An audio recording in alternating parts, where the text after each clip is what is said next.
Something to think about. The mind. So we talk about the mind, but actually in a way that's more advanced. You know, the very first level of practice, is to control the servants of the mind. It sounds kind of silly, but what it means is your body and your speech. I mean, you know, let's say we got this craving all the time for, you know, jumping on boys every day or doing our video games or eating cake. It's obvious the mind is the problem, but the hand is the one that does the work, isn't it? The hand goes to the computer, the hand goes to the food. So the first level of practice is control the body and the speech. I mean, words, you know, these are the ones. Look at our lives. Like I say, we mightn't be rapists and murderers and going around torturing people, but look at our speech, you know. We mightn't steal, we mightn't even be much of a junkie for food, but look at our speech. And we never think about this. We think, I can say what I like.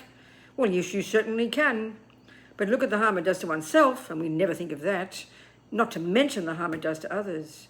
I mean, I think among our friends and at work and colleagues and family, we can control our speech consciously, but that takes tremendous effort, and that indeed is the mind.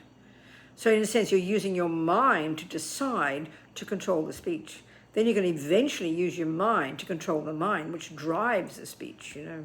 It's a pretty tricky job, but it's definitely doable, and it's so sensible, you know. We are the beneficiary of it.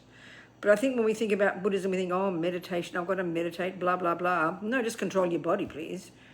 You know, that's like junior school. Watching your mind, that's high school. But it would transform our lives, I think, if we could consciously control what we say, you know. And it's tremendously hard. But you check it out and try, and you see the benefit, I promise.